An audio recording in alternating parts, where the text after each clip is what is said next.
Welcome to the Deep Dive. We're here to cut through the noise, get you informed, fast. Today we're exploring something often tagged as, soft skills, empathy and inclusion. But trust us, they're really mission-critical business imperatives now. We've been digging into recent findings, especially a Businessolver study. It really highlights what's at stake when leaders overlook these qualities. So, our mission today, unpack why they're so vital, show their tangible impact, which is often surprising, and give you some actionable steps. And here's a figure to kick us off.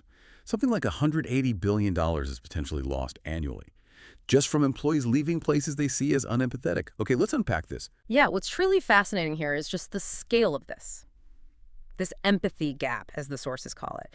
That Businessolver report, it found 27% of employees see their employers as unempathetic, a pretty big chunk. Now, here's the kicker. Those employees, they're 1.5 times more likely to walk out the door within 6 months. And this isn't just, about feelings or culture. It hits the bottom line hard.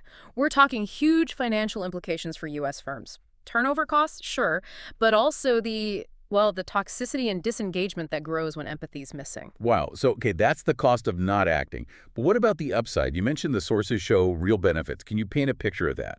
The financial, the operational gains for companies that actually get this right? Absolutely. The data shows a really powerful, positive ROI. Consider this. Companies ranking in the top quarter for executive team diversity, they're 25% more likely to be more profitable. And it doesn't stop there. Inclusion, it's not just a buzzword. It directly links to 19% higher innovation revenue. And get this, up to 20% greater employee engagement. These are real numbers impacting financial health, innovation, keeping good people. If we could take that to employee well-being, it sounds even more urgent. It's not just profit, it's people, right? Exactly. It's fundamentally about people. Employees who feel their leaders are empathetic, they report significantly less burnout, and they're much more likely to want to stay. Conversely, a lack of empathy, it raises mental health concerns by a huge 30%.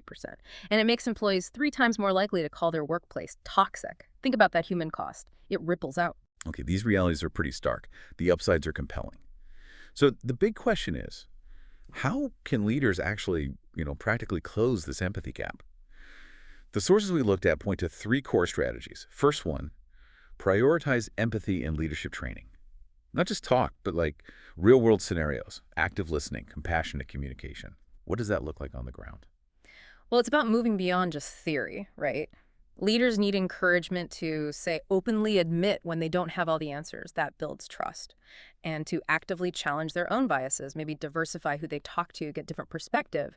And a really powerful tactical thing, practice active listening, like really summarizing what you heard, asking clarifying questions without judging. It's huge for trust. That makes total sense. Okay, building on that, the second strategy is about metrics, establishing clear DEI metrics and moving past the vanity stats. Yes, exactly. Vanity stats. Those numbers that look good on paper but don't really tell you what's happening. So instead of just, say, hiring numbers, we need to track promotion velocity. How fast are different groups moving up? Look at actual pay equity.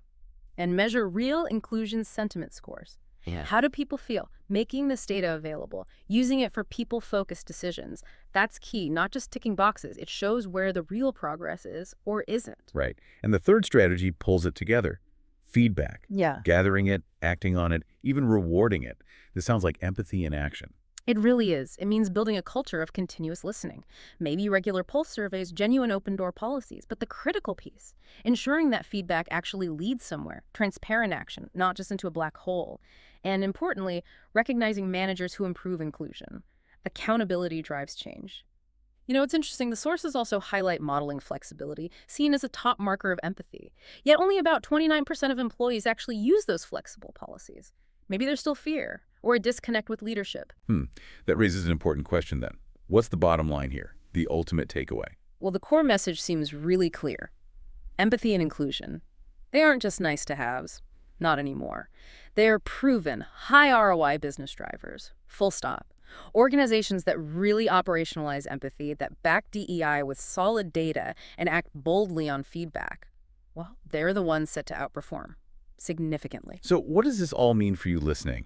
Considering everything we've just unpacked in this deep dive, how might you apply these insights, maybe to better understand leadership or perhaps to foster a more empathetic, more inclusive environment in your own world, starting today?